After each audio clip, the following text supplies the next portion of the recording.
Olá, tudo bem? Este é um vídeo do quinto ano do Ensino Fundamental, do conteúdo de arte do volume 4.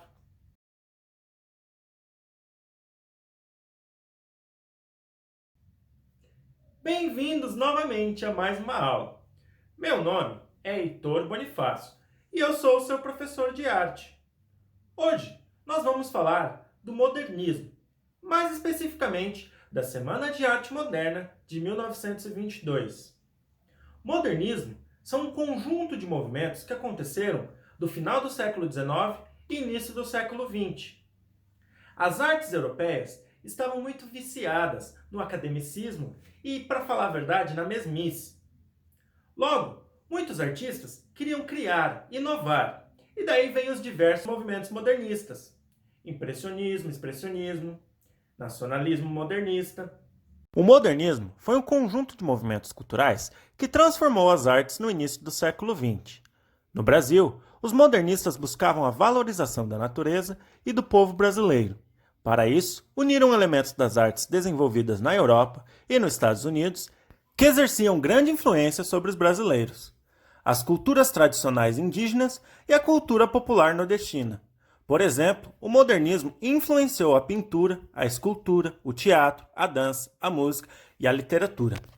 A Semana de Arte Moderna, conhecida como Semana de 22, aconteceu no Teatro Municipal da cidade de São Paulo, no ano de 1922, e foi um marco do modernismo, caracterizando o começo desse movimento no Brasil. Durante uma semana, uma linguagem artística era enfocada a cada dia. Aqui no Brasil, nada representa melhor esses movimentos do que o grupo dos cinco.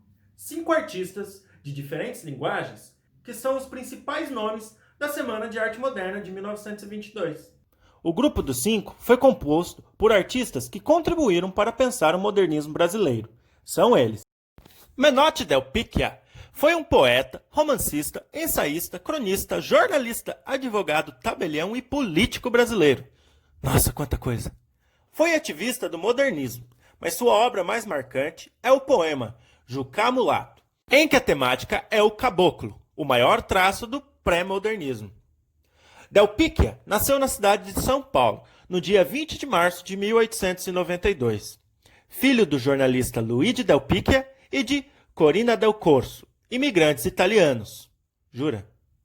Com 5 anos de idade, mudou-se com a família para a cidade de Itapira.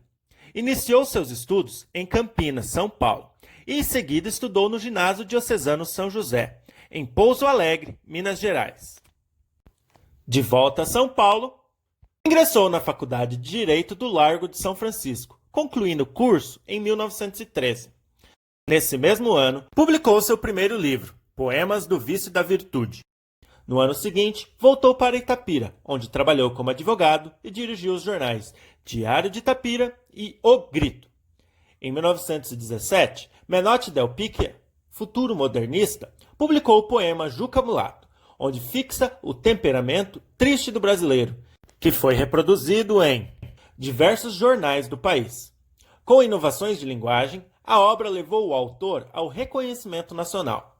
Nesse mesmo ano, publicou o poema Moisés. Oswald de Andrade foi um escritor, dramaturgo brasileiro. Fundou, junto com Tarsila do Amaral, o movimento Antropofago.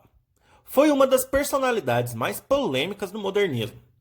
Oswald de Andrade era irônico e gozador. Teve uma vida atribulada. Foi militante político, foi o idealizador dos principais manifestos modernistas, ao lado da pintora Anita Malfatti, do escritor Mário de Andrade e de outros intelectuais, organizou a Semana de Arte Moderna de 22. José Oswald de Souza Andrade nasceu em São Paulo, no dia 11 de janeiro de 1890. Filho único de José Oswald Nogueira de Andrade e Inês Henriqueta Inglês de Souza, Andrade fez seus primeiros estudos no ginásio de São Bento, onde ouviu de um professor que ia ser escritor. Passou a comprar livros e a escrever. Oswald lançou em 18 de março de 24 um dos mais importantes manifestos do modernismo, o Manifesto Pau-Brasil, publicado no Correio da Manhã. Explicando o nome do manifesto, o autor diz: pensei em fazer uma poesia de exportação. Como pau-brasil foi a primeira riqueza brasileira exportada, denominei o movimento Pau-Brasil. Oswald sempre foi irônico e crítico, pronto para satirizar os meios acadêmicos ou a própria burguesia, classe da qual se originou. Sem ser ingênuo e ufanista, defendia a valorização de nossas origens, do passado histórico-cultural, mas de forma crítica. Na sua visão de Brasil, procura captar a natureza e as cores próprias do país, como no poema Bucólica. Agora vamos correr o pomar antigo. Bicos aéreos de patos selvagens. Telas verdes entre folhas. E uma passarinhada nos vaia. Num tamarindo que decola para o anil, árvores sentadas. Quintandas vivas de laranjas maduras vespas. E eu não entendi nada desse poema também. Mas ele fala das riquezas naturais do Brasil, de sua fauna e de sua flora. Tarsila do Amaral foi uma pintora e desenhista brasileira. O quadro Abapuru, pintado em 1928, é sua obra mais conhecida. E ela foi casada com o escritor Oswald de Andrade, com quem lançou o movimento antropofágico. Tarsila do Amaral nasceu na Fazenda São Bernardo, no município de Capivari, interior de São Paulo, no dia 1º de setembro de 1886. Era filha de José Stanislau do Amaral Filho e Lídia Dias do Aguiar do Amaral, tradicional e rica família de São Paulo.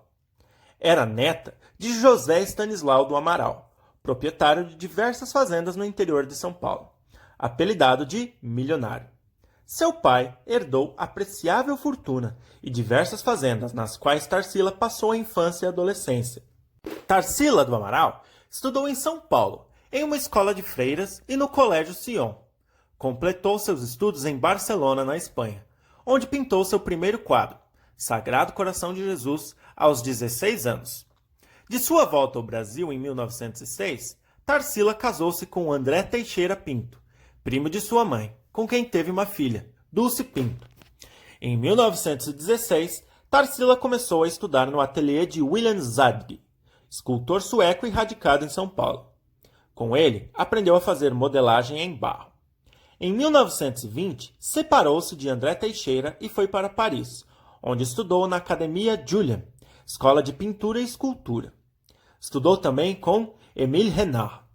Em 1922, tem uma tela sua admitida no Salão Oficial dos Artistas Franceses. Nesse mesmo ano, volta ao Brasil. Tarsila foi uma das artistas plásticas mais importantes da primeira fase do modernismo, concretizando em suas obras as aspirações de vanguarda formuladas pelo grupo. Sua obra atravessou 3 fases, denominadas Pau-Brasil, Antropofágica e Social. A primeira fase, Pau-Brasil, teve início em 1924, quando Oswald de Andrade divulgou o Manifesto Pau-Brasil. A segunda fase da obra de Tarsila Amaral, denominada Antropofágica, teve origem no mais radical de todos os movimentos do período modernista, o movimento antropofágico, que foi inspirado no quadro Abapuru, que Tarsila oferece a Oswald como presente de aniversário. Mário de Andrade foi um escritor brasileiro.